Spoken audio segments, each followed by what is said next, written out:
Welcome back. Time for this week's Capitol Report with Pat McGuigan of CapitolBeatOK.com. And Pat, aside from the fiscal cliff, gun control, gun policy seems to be the hot issue right now. The president hosted a press conference this week on gun control, coming on the heels of the tragedy in Newtown. What was the focus of this meeting, of this briefing? I appreciate the question. I'm just going to focus on the policy. The tragedy's received a lot of coverage that it's deserved. Just on the policy side for a couple of minutes. The president he sounds pretty determined to find a way to regulate access to the kinds of weapons and munitions used in that slaughter. And that's what he laid out. He said he was going to appoint Joe Biden, put Joe Biden in charge, and Biden does have experience with criminal justice issues. I don't necessarily applaud all of his experience, but he's got experience from his past work with judiciary. So they're going to do a commission, but the president was kind of interesting in this respect, saying, I don't want this to be a 6-month, 1 year, 18-month, I'm paraphrasing, kind of process. I want in a few weeks, I want some proposals, which kind of makes you think maybe the proposals are already on the table. Focusing on so-called assault weapons and on the kinds of clips that allow, a massive amount of ammo in a clip.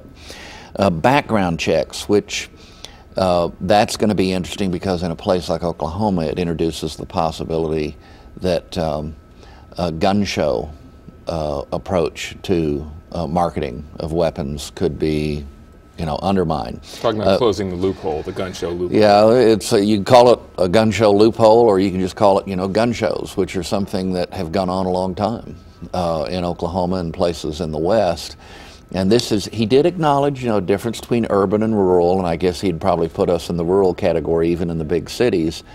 But again, I don't know what the outcome is. What he's outlined is interesting. What will be intriguing is to watch how Biden, who is a guy that's dealt with policy issues in the past, how he looks at some of the facts, because some of the facts are that Connecticut has pretty comprehensive, at the state level, gun control strictures in place that did not prevent this tragedy from taking place. It'll be interesting seeing how he looks at the context of overall violent crime being down.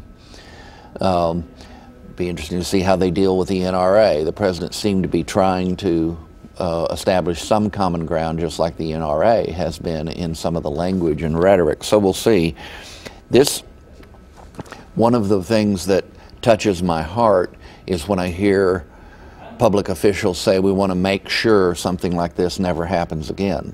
And when you see those quotes, things like this have happened in France, in places where weapons are not readily available. There have been slaughter of innocents. This is a human thing, it's not a machinery thing. But at the end of the day, there's going to be a big discussion in Washington about regulation of what the meaning of the Second Amendment. I can't predict the outcome. Well, obviously we'll all be watching. Right. Let's move on and switch gears, and the holidays are upon us, so we're going to ask you to play Santa here for a moment and talk about which politicians have been naughty, which have been nice. Well, I have one from each party for each category. Okay.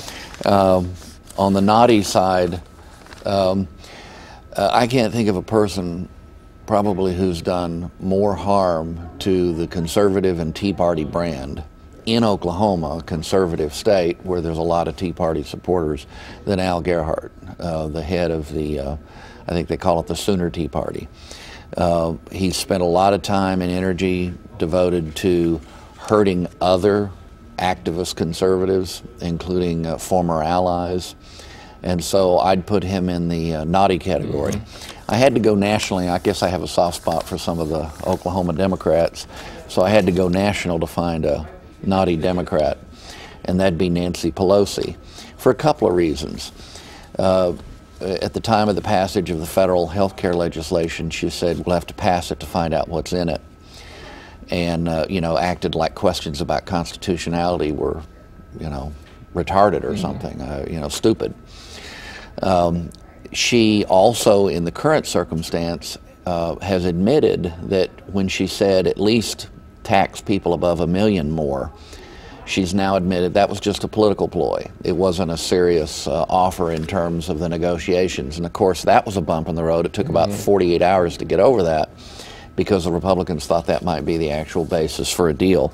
On the nice side, Joe Dorman, Democrat, working with Positive Tomorrows, giving them a lot of help and indicating he'd like to try to get them public support again, which they used to have.